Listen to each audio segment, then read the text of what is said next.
Hi everyone and welcome back to our new mini blog. কেমন আছো তোমরা সকলে? আশা করছি সকলে খুব ভালো আছো, আমিও বেশ ভালো আছি। সকলকে জানাই শারদীয়ার প্রীতি শুভেচ্ছা, অনেক অনেক ভালোবাসা, আন্তরিক অভিনন্দন। এই ভিডিওটা ছিল হলো দুর্গা অষ্টমীর দিন। তো আমি পুরো পুজোতে সেভাবে কোনো ভিডিও বানাতে পারিনি, কারণ কিছু সমস্যা ছিল। তো অষ্টমীর দিন সকাল সকাল উঠে গিয়েছিলাম হলো মণ্ডপে। মঙ্গল কামনায় মহামায়া দুর্গা মাতা সহিত সর্ব। আচ্ছা, এখানের অঞ্জলি কমপ্লিট করে আমরা চলে গিয়েছিলাম হলো, প্রতি বছর আমরা বন্ধুরা মিলে একটু বেরোই, সেই জন্যই সকলে মিলে চলে গিয়েছিলাম। আমরা আজকে এসেছি হলো এবছর কি বলে এটাকে, আমরা এসেছি কোথায়? ভূতের রাজা। জয়ন্তী কে আছেন? প্রতি বছর আমরা শোলে কিচেনেই যাই এই দিনটাতে লাঞ্চ করবার জন্য, তবে এই বছর কিন্তু আমরা চলে গিয়েছিলাম হলো ভূতের রাজায়। তো ভিতরে এখন ঢুকে পড়েছি।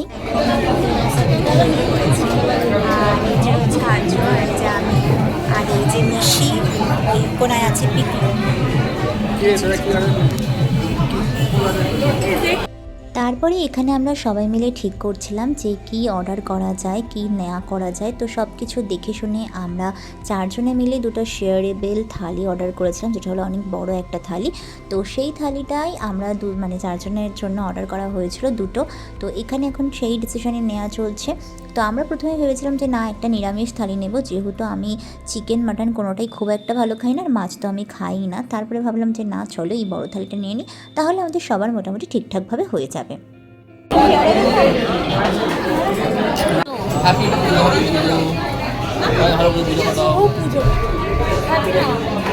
আজকে হলো মহাষ্টমী, তুই বল হ্যাপি পুজো। ওটা ডুয়েলটা এরকম করে করতে হবে। তোকে কি আমি কোয়েশ্চেনগুলো এখানে করবো না বাইরে করবো?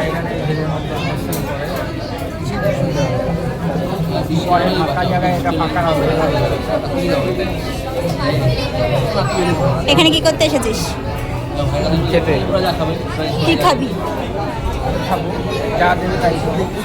এমন করে বলছে যেন এটা আমাদের দোকান, যা দেবে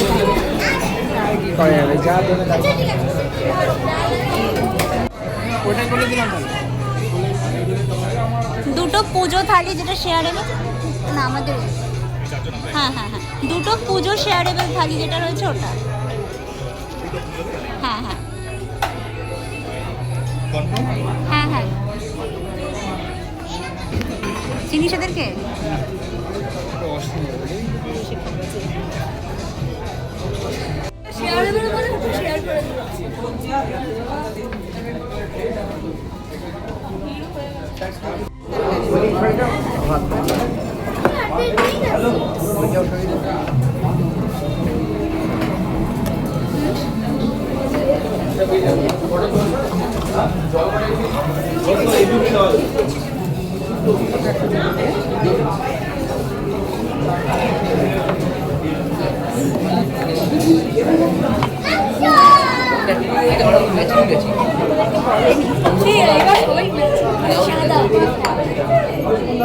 হ্যাঁ, সবার মধ্যে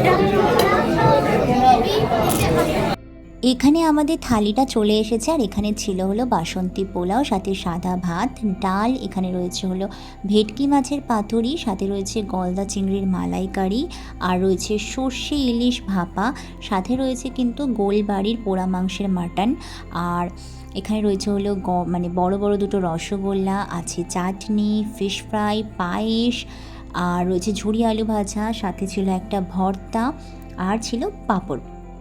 সব কিছু মিলিয়ে তো আমরা এখানে খাওয়া দাওয়া স্টার্ট করে ফেললাম।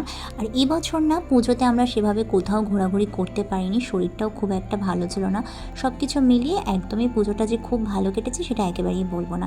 তো এখানে প্রথমেই আমি ভর্তাটা নিয়ে নিলাম, ভর্তাটা নিয়ে আমি খাওয়ার ট্রাই করছিলাম, বাট আমি যেহেতু মাছ খাই না, আর এটা ছিল হলো ইলিশ মাছের ল্যাজ ভর্তা, সেটা আমি জানতাম না। তো প্রথমে অল্প করে একটু ভাত মাখিয়ে নিলাম, দেন তারপর আমি খেতে না পারাতে ওটা আমি আর্যকে দিয়ে দিয়েছিলাম, কারণ খাবার ওয়েস্ট করা একেবারেই উচিত না। দুপুরে এখানেই আমরা খাওয়া দাওয়া কমপ্লিট করে শেষ করলাম আমাদের দুপুরের ব্যাপারটা। তারপরে হলো বিকেলবেলা সাজুগুজু করে দুটিতে আবার বেরিয়ে পড়েছিলাম, একটু এদিক ওদিক ঘুরবো, চাটা খাবো এই প্ল্যানিংয়ে। তারপরে আবার রাস্তায় বেরিয়ে একটু ঘোরাঘুরি করে বেশ ভালো একটু সময় কাটিয়ে সুন্দর কিছু মেমোরি তৈরি করে চলে আসলাম হলো বাড়িতে। এই ছিল আমাদের অষ্টমীর দিনের একটা ব্লগ। আশা করছি ভিডিওটা অনেক বেশি ভালো লাগবে। ভিডিওটা ভালো লাগলে প্লিজ একটা লাইক করো, আমার চ্যানেলটাকে অবশ্যই করে সাবস্ক্রাইব করে দিও। দেখা হবে পরের কোনো ভিডিওতে। ততক্ষণ সুস্থ থেকো, সাবধানে থেকো, ভালো থেকো। তো চলো সকলকে জানাই শুভ বিজয়া।